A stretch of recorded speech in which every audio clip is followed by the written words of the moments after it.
Welcome everyone who has joined so far. We will get started here in just a few minutes. And just to note that the video or this session is being recorded, so we will be sharing this moving forward.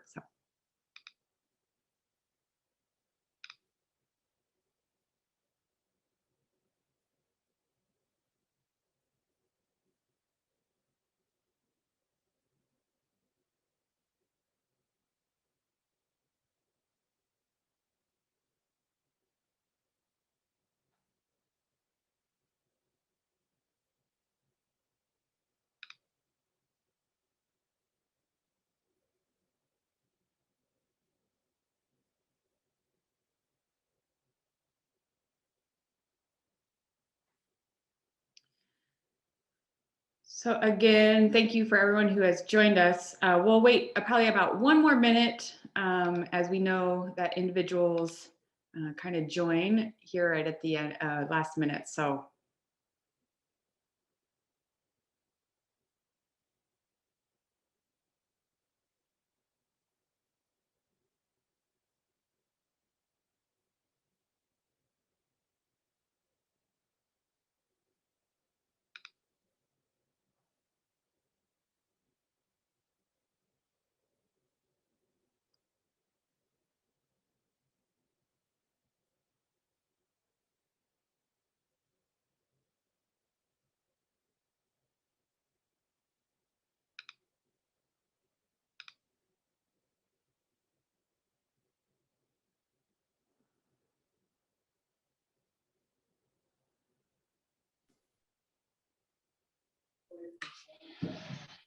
Okay, then we will get started.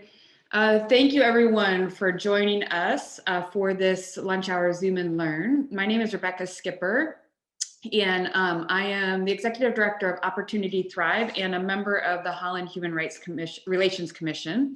And this series on fair housing during celebrating or sort of honoring Fair Housing Month is an initiative of the Holland Human Relations Commission. And our mission is, as part of the Holland Human Relations Commission, exists to promote diversity, equity, and inclusion in housing, education, employment, and public service. We advocate for all citizens with special care to the underserved communities. We do this through research, advocacy, education, mediation, and empowerment. So thank you again for joining us. We are going to be talking today in this series to a number of local organizations who work particularly with the homeless population and work on that pathway to housing space. And so we are really excited for this conversation. Just a few kind of details for everyone on how the process will work. Please feel free, if you have questions, to submit them to the chat box, and I will be monitoring those questions as we go along. Please also try to keep yourself muted during this process so that we can hear from the individuals who are going to be sharing about their organizations and answering some of the questions as we go along. As well, just know that this series is being recorded and will be shared through the Human Relations Commission's webpage and on our Facebook page as well. So if you would like to share this information with others, you are able to do that as well. So thanks again for joining us today. Our guests are Daniel Unicus from the Community Action House, Beth Larson from Resilience, Paulina Korn from Good Samaritan Ministries, and Scott Klingberg from the Holland Rescue Mission. And I'm gonna ask them right now to go ahead and share just a minute introduction to their organizations and the missions of their organizations. So Daniel, I'm gonna ask you to go ahead and unmute first and share a little bit about the Community Action House. Yeah, wonderful. Thanks so much for doing this, Rebecca, and thanks for having us. I'm Daniel Unicus, and I'm at Community Action House in the Outreach Program. And for the purposes of today, we're going to focus in a little bit on what the Outreach team is doing. The Outreach team really exists to identify people experiencing unsheltered homelessness connect them to mainstream resources, and help them find safe, stable housing. That's sort of our who we're looking for, what we're trying to do, and why we're trying to do it in a nutshell. So again, looking for people staying predominantly outside or in their vehicle, connecting them to those mainstream resources they might either not know about or have had trouble connecting with in the past, and all for the purpose of trying to get people into a safe, stable, sustainable place moving forward. Thank you. Thank you so much. Beth, will you share a little bit about resilience for us? Absolutely. Thank you, Rebecca, and good afternoon, everyone. My name is Beth Larson. I am the Executive Director of Resilience, Advocates for Ending Violence. And for those of you that don't know, Resilience provides comprehensive services to survivors of domestic and sexual violence and their children. These services are designed to respond to, reduce, and prevent future victimization. So in that mission, and we fulfill that mission through around-the-clock crisis response, including sexual assault forensic nurse exams, confidential emergency shelter, supportive housing, supportive case management, legal advocacy, trauma therapy for adults and children, and primary prevention programs that are designed to interrupt the intergenerational cycle of violence. Thank you, Beth. You bet. Paulina, will you share a little bit about Good Samaritan Ministries? Yes, of course. Hi, my name is Paulina Korn. I am the Housing Intake and Eligibility Specialist at Good Samaritan Ministries. We are located in Holland on 8th Street near the Secretary of State's office.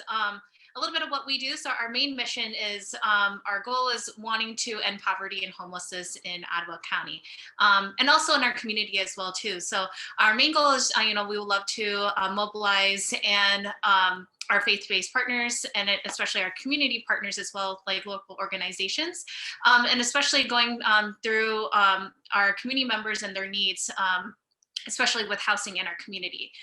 So our housing team, or our housing department, we are the Housing Assessment Resource Agency of Ottawa County, meaning that we are the first point of contact for those experiencing a housing crisis. So either individual or family receive a 7-day notice or going through the eviction process, someone looking for housing in Ottawa County, or someone who is experiencing homelessness. So we have certain programs that can potentially assist for those who are in those housing crisis in Ottawa County, and we will love to connect and help as much as we can, wanting to end homelessness and just making sure people are housed and safe and stay housed, or connect them with other agencies that can offer support with other needs as well too. Thank you, Paulina. And Scott, can you share a little bit about the Holland Rescue Mission? Sure. My name is Scott Klingberg. I'm the campus director at Family Hope Ministries Center for Holland Rescue Mission, and it's great to be here this afternoon with our great partners, Daniel, Beth, and Polly, who we talk to all the time, work together to help the homeless out there and get them into housing. Holland Rescue Mission has existed for over 100 years to help those less fortunate and homeless in our community. We have 2 facilities that we house people in for emergency shelter. Our men's building downtown on 7th River, and our Family Hope, which is near 16th and Fairbanks. And we can hold up to about 200 people a night here. In the last year, we've housed over 850 people at Holland Rescue Mission. And that's about 46,000 nights that we've provided housing for people who had literally no place else to go. And we really appreciate working with Daniel on helping people to come in, get them out of the difficult situations in, and then working with Polly and Beth, moving them on to better places, and Beth helping particularly with the domestic violence issues, which is a significant issue. We'll hear more about, I'm sure, but is a significant issue in our community. Thank you, Scott. And Scott, I think that what you said was such a great sort of lead in to where we're going to head, which is this space for us to think a little bit about. And one of the things that Lynn Raymond mentioned last week was kind of this process of how your organizations have gone from maybe more of a cooperative standpoint many years back to a more collaborative standpoint. And this idea that you guys are all in conversation often with one another. And as you think about that, I'm going to ask you guys as organizations a little bit about how does your unique organization interact with homelessness or the underhoused populations, but then also maybe you can speak a little bit about that collaborative space for you all as you think about kind of how you partner together and serving that homeless population. So I'm just going to ask you, any of you to jump in right at this moment, but maybe I'll start Paulina for a moment, and you can kind of share a little bit about kind of that first space, that Good Samaritan. We know that you are the kind of first contact point for individuals who are homeless. Kind of how does that work? Where do you, what does a conversation kind of sound like as you begin that process in this space? Yeah, so I've been in this position specifically for intake for the last 2 years. I've been at the organization for 5, all working with those who are homeless. So a lot of the times when people are, or community members are feeling kind of distressed, especially with their housing crisis or feeling homeless, they can either give us a call and we have an intake team that will connect with them and just kind of address a little bit of what their situation is. A lot of times that when people do call, they're all at different points, especially different points of life and especially where they're living. So it could either be living at the Holland Rescue Mission or a place not meant for human habitation. So either outside a vehicle garage, those type of settings. We've met with people who have lived in storage units, living in campers and tents in their own vehicle, in garages. Or like they created their own kind of a safety tent or like a building contraction that they build on their own on different places of property as well too. But yeah, so when they give us a call, one thing that we go over is just kind of making sure that they're safe. So a lot of times if they're living at a place not meant for human habitation, we refer to the Holland Rescue Mission because they have a great facility and great staff that just make sure that they're safe. They have a warm bed, heat, food, comfort, and just a safe place, especially in Michigan. We have winters. Well, it snowed today. Like who knew it was going to snow today? But just making sure that it's just they're safe. That's our main priority. And then we also refer to Daniel as well too. He's the outreach lead team for Community Action House. They go out and meet with those individuals, where they're at, or at the Refresh Center as well too, to help out with especially that relationship piece. Their staff is just amazing, and I think once they establish that relationship, to help move them forward to the rescue mission and figure out what those barriers are. So yeah, so that's a little bit of how our partnership works. Some of the programs that we have here. So anyone who meets that federal definition of homelessness, so I mentioned either living at the shelter or place not meant for human habitation, and has proof of being an Ottawa County resident, can get on the Housing Choice Voucher waitlist. So it's also known as Section 8 or subsidized. And that's kind of the first point of contact. We have our AmeriCorps member who meets with all of individuals even throughout this pandemic. And just getting them on the wait list for that, going through resources, but also it helps us, keeps in our radar who's homeless in our county, and kind of next steps moving forward. Our agency also maintains our prioritization lists of Ottawa County, meaning that anyone who is experiencing homelessness gets on this list. If we know of units available or landlords reach out to us saying that they have available units, we go down this list to see if people are interested in, but it also keeps in our radar so we know we don't want anyone to fall down the cracks. We want to make sure that our number one priority is just people and humans itself. We want to make sure everyone's safe. And then the next step we have is our rapid rehousing program. So for that is where we could potentially assist with the first month's rent and security deposit if someone who meets that federal definition of homelessness gets approved of a unit. So that's where our amazing case management staff, once we do house someone, we do celebrate as an agency. We cheer, we reach out to our community partners, and we send them a great email of just a great collaboration. And we just want to celebrate, of either individual or family being housed. It's just an amazing opportunity as a community to just celebrate together on that. And then our case managers help out with that stabilization piece. So we have a really good success rate. I don't really know kind of the numbers now, but I remember a couple of years ago, those who are, joining, participating in our rapid rehousing program, it's a 90% success rate where they don't enter back into homelessness. So it's just kind of a great feeling. It's not our team and just our agency. We just want to make sure that people are stabilized and they're safe, and like kids are safe, parents are safe, but just in general, just people are safe. So yeah, that's a little bit of what we do and kind of the next steps. Thanks, Paulina. Can you repeat that statistic again, your success rate in staying? Because I think that's a really important percentage that you named there. Oh, you're gonna have to unmute yourself. There you go.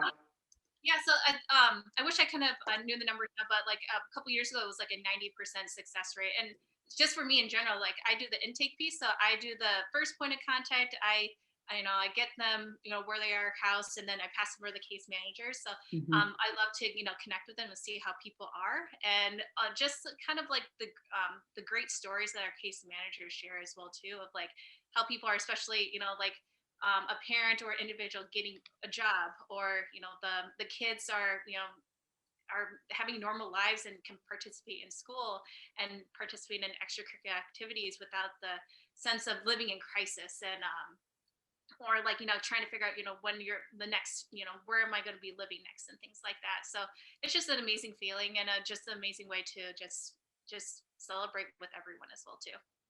Thank you and I appreciate sort of that sense that you all celebrate together, and that celebration that happens across organizations when you have a common mission to get people to move them from homelessness and into housing. And I think that's wonderful. Daniel, can you speak a little bit then about how your kind of street outreach program interacts with the homeless population or underhoused population, and kind of what that looks like for your organization? Yeah, definitely. So I think this is a really important topic to hit on collaboration right up front.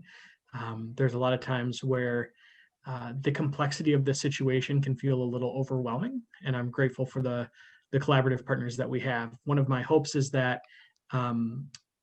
we're each sort of a different layer, if you will. And when somebody doesn't make it in to the Holland Rescue Mission for one reason or another, or isn't connected with Good Sam, then my team can pick them up. And in the same time, when my team misses people and they get into the mission, like it's always good to get them connected with our partner agencies, because then we can start these processes of moving people toward the safe, stable housing we're looking for. When we have somebody who is going to be working with the outreach team, that means for us that they're living generally outside or in their vehicle. There are a handful of other situations, but that's going to be the majority of it.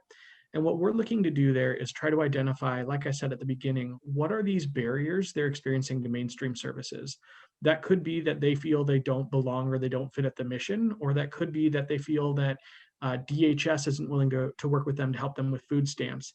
And what we find is usually when we have that relationship in place and we're able to work with people, and then also sometimes utilize these partnerships that we've talked about, and find ways to troubleshoot or create some creative opportunities to make space for them and to make things work. And sometimes there's misinterpretations or miscommunications where they thought they weren't welcome somewhere they actually were. So a lot of our work is connecting people to these mainstream resources, and that can look like anything from helping provide a state ID or a birth certificate or a DD-214 for discharge. That can look like helping somebody fill out housing applications or job applications. That can look like providing certain needed hard goods like clothing or food to someone who is staying outside temporarily. But our goal is not to sort of keep people outdoors. We really want to see them moving on, getting connected with Good Samaritan if they're not already, helping make that connection for them, getting them into emergency shelter if they don't have any other options available to them at the time. And unfortunately, we are seeing an increase in women staying outside, and not that domestic violence is a one-way street where it's only for women to experience, but our findings have been anecdotally that the more women we have outdoors, the more of them that we're finding that that either are or have experienced some of that domestic violence. So that's kind of how I see our collaboration working with these other agencies, and seeing it as, if we can work together to defer people from ever winding up on the streets. Maybe someone's heard of the outreach team and they call and they say, I'm about to lose my spot because I can't afford rent. Like, that's a perfect referral for us to Good Samaritan for the option for that potential back pay on rent. Somebody calls and says, I got kicked out, but I'm terrified to sleep outside tonight. It's too cold. And we can say, well, we have a rescue mission. Did you know about that? Well, maybe they didn't. They're new in town, or they just have never been in this position. So that's where the collaborative side of it comes in for me. And also being able to say, we know that doesn't always work, that these established pathways aren't a good fit for everyone, and that we want to be there for those people who don't fit into those established pathways, and do what we can to connect them and move them forward so they're not left behind. Thanks. Yeah. And Daniel, we did have a question that came in, and just talking a little bit, and we'll address this maybe as we go along, but can you maybe talk a little bit about what some of those barriers are to accessing the resources? Maybe there's some trust issues, or maybe there are some, whether it's a community issue, is what are some of those barriers that you would sort of name? Yeah, this is tricky to do in a short way, but I'll try to keep it quick. I think there's a big mix. Sometimes it's going to be misinformation. I heard from my trusted friend or family member that ... So I heard you can't go to the mission unless you give them all of your money and go to church 10 times a week. Well, there are some people who weren't fond of previous rules there. And to Scott's credit, he's doing an amazing job at working with his programming team to find ways to lower some of those barriers. Now, I'm sure he'll talk at some point about their lower barrier entry that they've worked on. And so I can tell people, well, actually, that's not really necessarily the case. Or somebody who says, well, I contacted Good Sam a year and a half ago, and they're going to call me when I have a voucher. And we can say, well, you actually have to recertify. And if you haven't heard anything from them in a year and a half, it might be time to make that connection again. So sometimes it's misinformation. Sometimes it's just kind of being an outside expert on some of the other programs that are available. Probably the last one that I would say is there are a lot of times where well-meaning community members try to get involved and provide some direct services or direct outreach to people. And always want to say we appreciate people with big hearts like that. We appreciate people who are trying to do what they think is best. And at the same time say, it may be more helpful if they're willing to pair up with the experts and come out with our team and do that alongside of an established organization, because we do find that unfortunately that can create some difficulty in accessing resources that were probably not anticipated. Thank you. That's I think you covered a lot in that sort of short span, and hopefully what we'll see as we kind of go through this and elaborate on it a little bit more. But Scott, I'm going to ask you to just kind of talk about one of those things that Daniel presenting. So Scott now is going to present. Okay. All right. So one of the things that I'm going to ask Scott to kind of speak into a little bit right now is, what is some of the ways that your organization is trying to kind of lower some of the barriers to people who need emergency housing to come in? And then the other question I'm going to just ask you is that we know kind of from research that kind of one of the stigmas of people who are homeless is that either they're addicts or that there's mental health crises or whatnot. But really, we know that that population is about 14% of the overall homeless population from research, that the chronically homeless only represent about 14%, but that the 86% of homeless people are really more in that emergency need. And so can you speak a little bit about how your organization also kind of differentiates in your services between the chronically homeless and kind of the emergent need homeless in our communities? Sure, thanks. First of all, let me say that it is so great to be here with everybody. I talk to other missions around the country who don't have the collaboration in their community like we do here with our other agencies. And that credit partly goes to Lynn Raymond and Lakeshore Housing Alliance, and we work together. But it's good to be here, that we're on here at this call and we're not strangers with each other. So We did change last summer, made a kind of shift in our programming and began offering what we call a low barrier entry point for people to come in. And with that, there's very little requirements. They're not required to maintain sobriety. They're not required to seek employment. They're not required to attend any of our activities. We just simply give them a place to stay in an emergency need. And we're thrilled to do that. We then encourage them to choose some of our other programming, which gives them better, more opportunities for longer stays and more resources to get them back on a good track. And we do that in cooperation with Good Samaritan and others. And, every person that comes into Holland Rescue Mission automatically gets referred to Good Samaritan within 24 hours, usually sooner than that, within usually a couple hours. Good Samaritan has their information and knows their status and able to get on right away on resources for them. That's been a long-standing thing with them through Lakeshore Housing Alliance and the partnership there. But then with the different homeless population, you're right, there is a significant difference. We see those in emergency need who have lost housing for whatever reason and able to get back through some of our great programs we have in our community. And then those are the chronically homeless. We do treat them differently. They have different needs. And I think, every person that comes to us has a different need.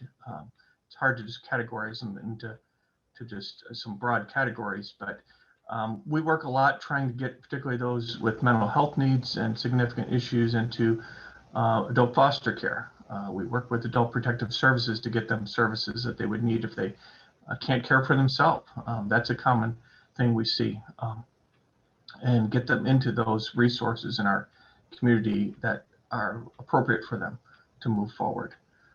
But again, just being able to work together on these issues, and I know we've worked with everybody on this call. So, yeah. But while they're here at Holland Rescue Mission, we have great things to offer them besides the housing and food and clothing. We have a partnership with Holland Hospital. We have a nurse on site that's provided by the Holland Hospital Foundation that serves their need.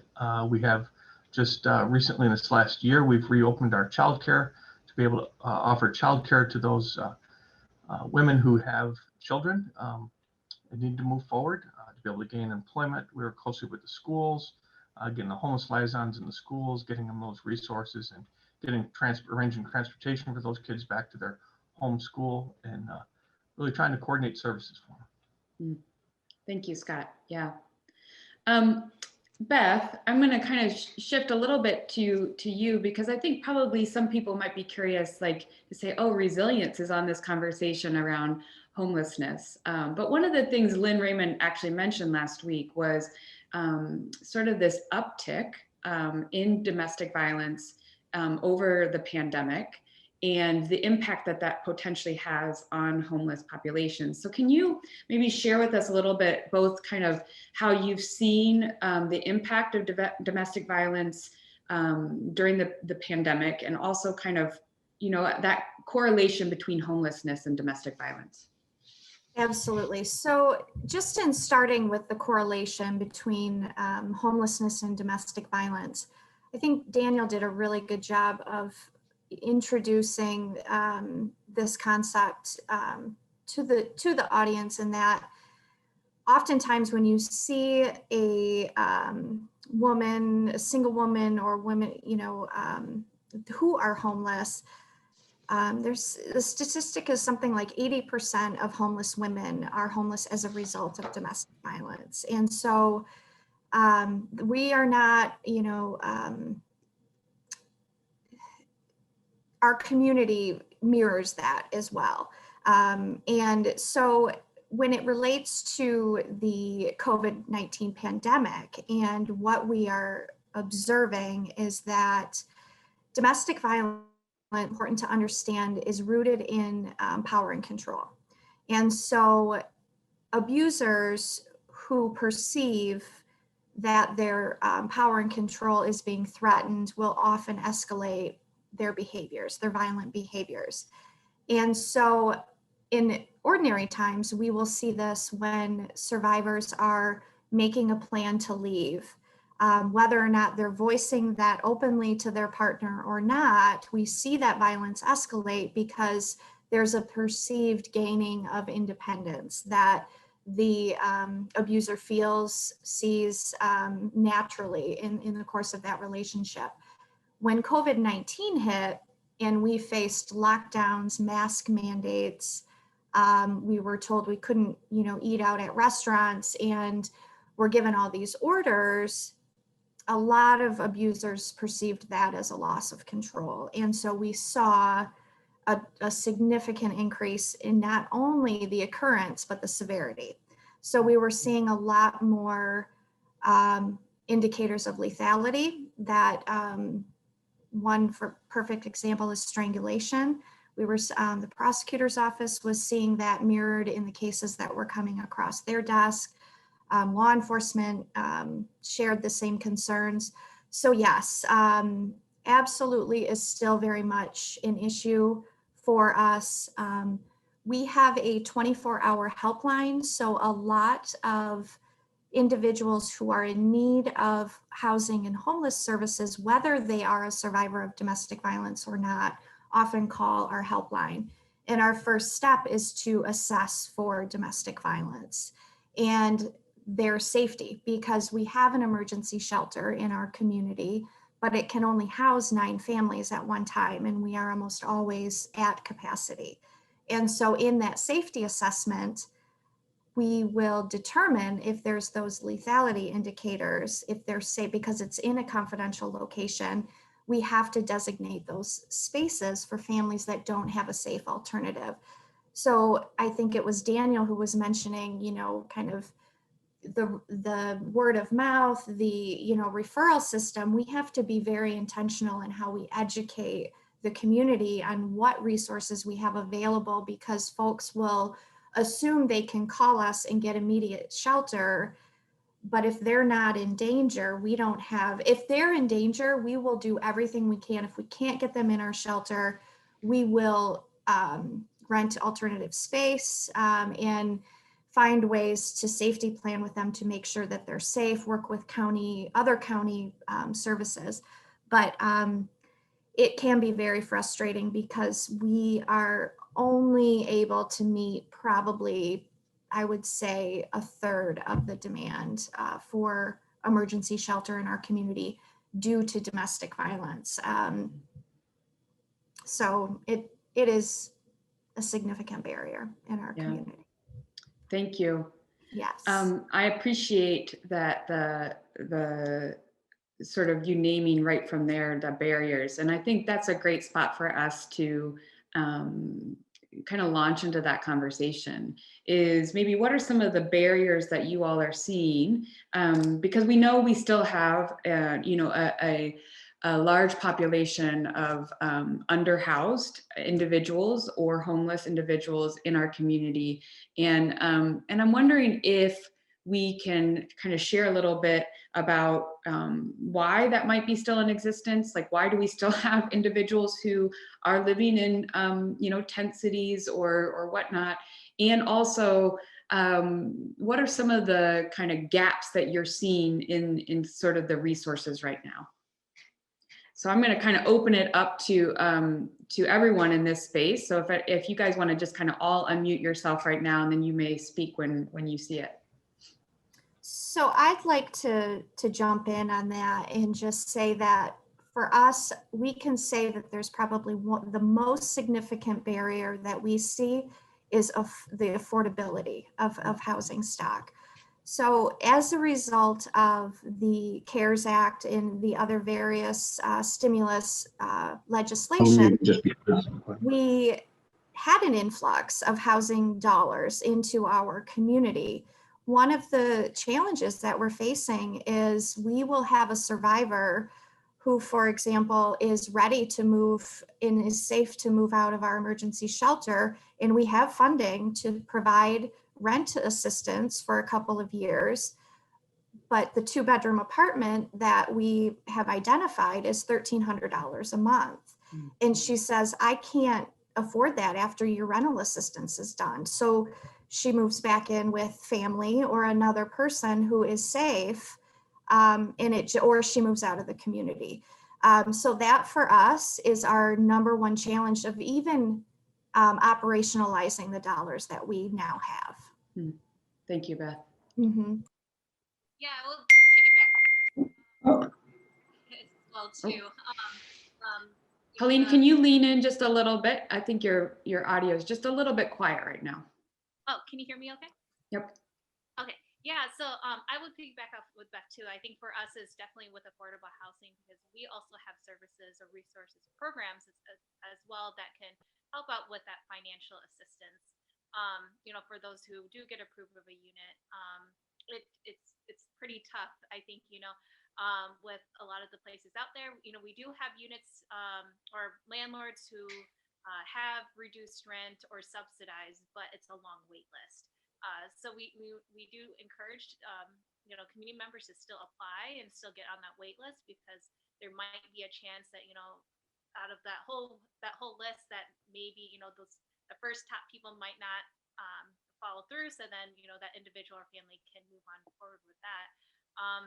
But especially throughout the pandemic, I think right now, because of our eviction moratorium, which, the part is great that no one's exiting out of homelessness or entering into homelessness, but I think landlords are also waiting until the pandemic is also over, especially to share, there are available units. So we do have, a staff member here who does housing search. So every day, they look and try to find affordable housing, and maybe it's just only one or two, and that's just throughout the whole Ottawa County. So it's just kind of crazy to see a little bit, the difference of that compared to our previous years. But we've been trying to reach out to landlords as well, just like, hey, if you have at least one or two units, our staff, members can come in and just offer support to our clients, just because it is like a culture shock. A lot of people who are exiting out of homelessness, either living at the Mission in the car and moving into their own unit by themselves. It could be definitely a culture shock and trying to figure out what it means to pay rent. What is a lease? Because a lease is many pages, and trying to figure out, navigate the life of that. So, we try to educate that. We try to create those relationships between our clients and our landlords with the support of our staff. And then making sure before they exit out of a program that they're not, there's no at risk of them, becoming homeless again. But yeah, so that, in order for us to do that, we do need more affordable housing so we can access and use our funding, especially our programs, to provide those services and end homelessness, one step at a time, one individual and family at a time. So, we're hoping to have more, landlords reach out to us, more collaboration with landlords, and just get more people housed, and a success, for that too, and make sure that they're stabilized. Yeah, thank you. And I think that was one of the things that was mentioned in last week's conversation. Was one of those ways that individuals in the community can help is even to advocate for, so writing your state legislators, writing federal legislators to get more Section 8 housing vouchers and whatnot allotted and put out there, but then also advocating to landlords to participate in some of these more affordable housing programs so that affordable housing can be accessed. Thank you. Yeah, Daniel or Scott, would you like to kind of jump in at this point and on anything else that you see as a barrier right now? Yeah, I think another one that we see a lot of is the older disabled population, who their disability is maybe $700-800 a month, and they're not capable of working in addition to that, or limited, and we try to connect them to other resources. But that's a significant issue for us, working with people. And then also past evictions. That's another barrier that has to be worked through. And I know Good Samaritan is great at advocating with some private landlords for people, and do what we can. So, but let me jump back to what Beth had said earlier. We see a significant amount of our calls are domestic related, both domestic violence and then domestic family issues, people being kicked out by family members onto the street. And so I support what Beth is saying, and we saw the same thing through the pandemic, with domestic issues increasing greatly. Yeah, Thank you. Go ahead, Daniel, sorry. I think, the outreach team is designed a little bit differently. In a sense, it's sort of for the people who were falling through the cracks so that they're still finding someone too, and someone is finding them. And I think, the good news is, like we said earlier, and we've said often in this call, the collaboration between our agencies is strong and the desire to improve things for people is strong. But that doesn't mean it's working for everyone yet. So we'll have people who will tell us, I won't go to the Holland Rescue Mission if, and then their conditions are, they may say, for example, I won't go unless I can stay for a few months. But part of staying for a few months is participation in a program that has, different rules, and there's not a willingness or an ability to follow those rules. Somebody who has a pet may feel that they can't go there. We have the same thing with Good Samaritan, where somebody says, well, I can't ever, I've been on a wait list for over a year, and so I don't want to deal with them anymore, which of course is not, Good Samaritans not holding their name maliciously. It's waiting for vouchers to become available. And yet, even when they do, sometimes it's difficult because the agency that works with those vouchers, which is not Good Samaritan directly, it's community housing advocates, sometimes can be really difficult for our clients to get a hold of and to work with well to understand the voucher process. And then as soon as we do get through some of those difficulties, we wind up in the exact same place that we've heard the other three mention. It's the housing availability. And one of the kind of quick litmus checks we'll do, not because it determines whether we'll assist someone, but it determines in some cases how successful we might be at various applications, is people have credit score barriers, they have criminal background barriers, they have income barriers, and they have eviction barriers. And so for a quick example, an income barrier might be somebody who gets $800 a month in disability, and they have a voucher, and this voucher says you pay 30% of your income and the voucher will cover the rest. So 30% of 800 is 240. So they think, great, I can afford that. But the landlord will say, well, rent is, say $750 a month. You have to make 3 times that amount of money before we'll consider you. So even though they have that voucher in place, and even though they're only paying 30% of their income, that's often not good enough. And so those are some of the barriers that we're seeing, again, from people who admittedly we tend to work with are the people who the system isn't working best for. Not to say that the system isn't working well. Yeah, thank you, Daniel. Yeah, just a kind of, oh, sorry, one moment, Beth, and then I'm gonna let you speak into it. Just a quick reminder to everyone, if you have questions, please, or comments, please drop them in the chat box. I wish we could hear from everyone, but 4 people, on a round table already is in this conversation.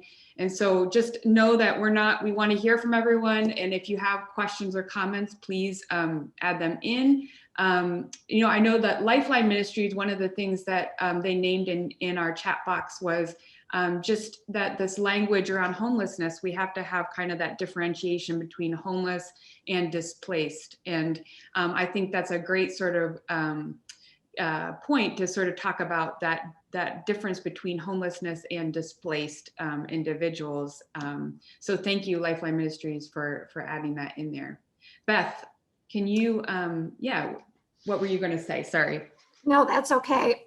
I was just going to echo and provide some additional clarity to what Daniel said as it relates to domestic violence. Daniel had mentioned poor credit history, poor rental history, maybe unsteady employment. All of those barriers are oftentimes unique to survivors as well, and they're a result of the violence and the abuse that abusers will intentionally destroy credit, will intentionally harm rental history, take out debt, leases in the survivor's name, and then limit access to finances to keep up with payments so that those credits are destroyed, and then there's a greater likelihood they won't be able to maintain independence on their own. And so we almost, it just was ironic that Daniel said that and seeing that in the greater population, because those are tactics that abusers use to create dependency among survivors. Thank you. Yes, that's heartbreaking and also a helpful sort of reference point for us. Can you talk to us a little bit then? How do we interact with some of these barriers? How do we as the community help to help your organizations as you address the barriers? How do we get involved in your organizations in helpful ways at this point in time? Let me start. I think, we talk about the homeless as a group, and I think it's important to know and realize, which every one of us does, is that each person is an individual, and they have, for a variety of reasons, many of them have lost relationships with other people, and to just be in relationship with people, and encourage the community to be in relationship with people. When I first got involved with the homeless 15 years ago now, I started by taking somebody out to lunch that I found on a street corner. And it just began to build a relationship and realize these are real people that have real hurts and barriers and needs, and just to come alongside them. So I encourage people to come alongside them. And you can do that through any of our organizations. I know Holland Rescue Mission, we depend heavily on volunteers. We have over 500 volunteers that come behind us from our community to help the homeless. Thank you, Scott. Yeah. Yeah, one thing I think that I've been noticing, especially in our community, is wanting to do what's next or wanting to do more. So for us, we've been hearing a lot of people in the community saying like, hey, I met this person, they're living in so-and-so's place or living here. Like, what do we need to do next to help them, move forward? We're not specialized in this. And so we always thank everyone, and especially our community members, for just engaging. Because I think that's kind of that first start of, okay, like this is what's happening in our communities. Especially for me, I mean, I was born and raised here in Holland, and I never really heard about affordable housing and kind of those barriers that a lot of people are going through until like I started my service at Good Samaritan Ministries. So I think that was just a very eye-opening thing, and I'm able to continue that conversation with my friends, with like church members, community members. When I go out to the store and people ask, oh, where do you work at? I work at Good Samaritan Ministries. This is what we do. This is our goal. So I think we, as a community, we're doing great at that. And that's where we can like make that connection, offer that support, and that love and just that caring to one another. For us, we try to engage that, especially in the faith-based part, where one of our staff members, she does kind of a training within churches called Dignity Serves, of just talking to churches of what it means to connect with those who are in need and respect them and just show them dignity. And then she also does kind of the volunteer aspects as well too. So if people want to donate certain items, and trying to figure out if that's a community action house thing, or harvest stand in Zealand, or even resilience, if there's certain items that we think that other agencies could take, can use these items, or like opportunities for volunteers to engage with their clients. Sometimes we try to do those support networks, and we also have a circles program where the community itself can engage with those maybe who have certain barriers that just need those community members to just come together and work on those things. So we try our best to wanting to have the community work with each other and work with partnering agencies, or just the neighbors next door. Thank you. Yeah. And someone mentioned too, Paulina, just your Circles program through Good Samaritan as being a great avenue for what Scott mentioned, which is forming relationships with individuals. And so just encouraging people, if you do want to go and get involved in the Circles program through Good Samaritan, please reach out to them as well in getting the training that goes along with that program. They do have a training program that goes with that. Daniel, would you like to sort of add into that? Yeah, I think the resources, sharing between these agencies has been really wonderful, because there has been an ability to tell people, this is really the organization that specializes in that. We'd love to direct you to one of these organizations, or direct your donations in that direction if it's something that somebody else is specializing in. And I think there's, when I think about ways for people to get involved, and I think about Lifeline Ministries comment about displaced versus homeless, it's a good point, because in this conversation, we're really talking about people experiencing homelessness through HUD's definition. We all kind of have to follow under that exact same definition, and that binds the work that we do together. But there are other people who have, sometimes slightly different focuses, or sometimes completely different focus. So encouraging people to find that place that they want to get involved, to find that place where their passion brings them. That's a great place to start. And I'd say, Community Action House, the outreach team, our most direct hands-on volunteering experience with this population would be Refresh. It's a shower program for people experiencing homelessness. It's a partnership with the outreach team at Community Action House and First United Methodist Church. And that's been a great way for people to volunteer a few hours a week, a few hours a month. It's very, customizable. But we also have efforts helping people, some of whom are experiencing homelessness, some of whom aren't, at the community kitchen and in our larger agency efforts. But I think even probably more than that, zooming out a little bit, is people who are willing to get involved in, local or state or federal policies, and focus on saying, we might have slightly different answers, but a lot of us feel like we kind of know what the solution is, and it's reachable. We need more affordable housing. We need mixed income available housing for people. We need, increased voucher capacity, and we need units that can accept those. And so finding out ways to get plugged into some of those bigger things as well. I recently was talking to someone in a training about the tired analogy, but still helpful, is people floating down the river, and you keep jumping in trying to save them and pull them out to the side, and saying, that's good. Some of us need to do that work, because the fix for the big problem isn't overnight.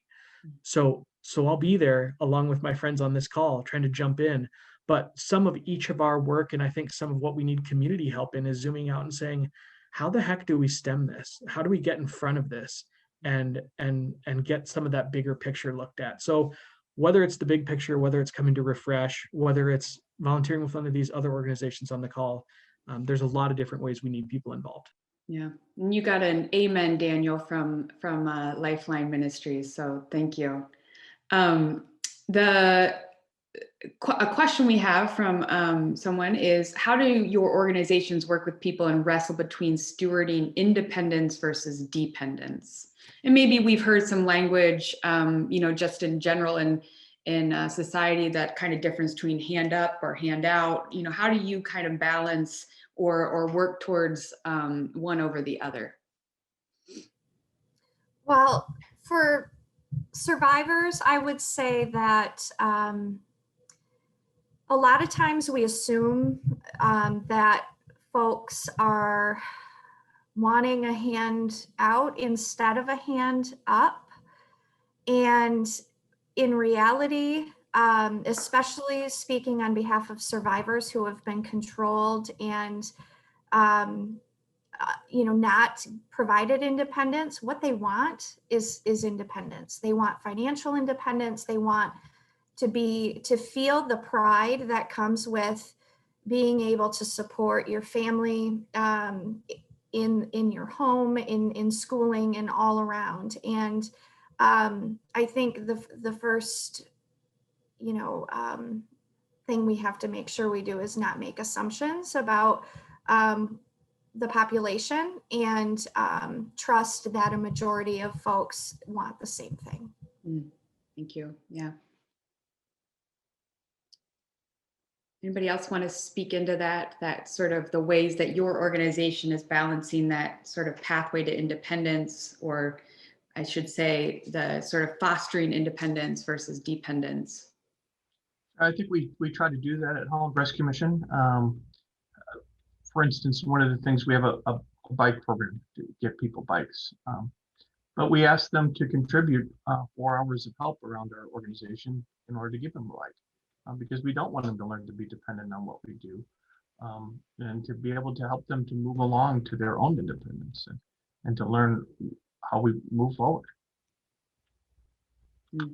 Thank you, Scott. Yeah. And go ahead, Daniel, please. Shooting from the hip a little bit here, but I'm wondering if having so many clients in our care right now who are chronically homeless, who have been outside for years and years, who have potential substance use issues, who have mental health issues, who have physical health issues, who have tried and not been successful time and time again. I wonder if we maybe need to be a little bit careful to make sure that we don't associate a certain action with one of those over the other, because for different people, a hand up is going to look differently than for others. And so I think I just want to make space for that and to say, I want my clients, their life is a lot harder than mine is. In a lot of ways. And so if they need to lean on me a little bit more than someone else does, I think that's appropriate. And I think that's part of what my team is there for. So I understand the intent behind the question, and I appreciate it, because I think that is a part of stewardship. We could give all of the community resources we had to someone who was just handing them out to people, and it might not do anything. And that's not what we want. And yet at the same time, I do want to hold that tension a little bit and say, that can be a grayer line to find than I might have thought before I started this. Yeah, thank you. Thank you for that wisdom, Daniel. And I think I saw a lot of heads sort of nodding in that space of recognizing kind of the independence and the uniqueness of every individual that you each serve, and the unique needs and stories that are behind each person. And I go back to what Scott said, which is kind of that first step for everyone is forming relationships with people, hearing people's stories. And I appreciate that. So is there anything else that we feel like we want to sort of cover? And as we think about this in any of these spaces that we've talked about, is there anything that any of you feel like we missed, or that you would like to kind of add into the conversation? I just want to once again kind of throw back to the Lakeshore Housing Alliance and say the ability to partner with so many other organizations has been tantamount to any success I think we've had, because plain and simple, at the end of the day, this problem is so complex. The problem is complex, let alone all the individuals who bring their own circumstances to the table that make it even more complex.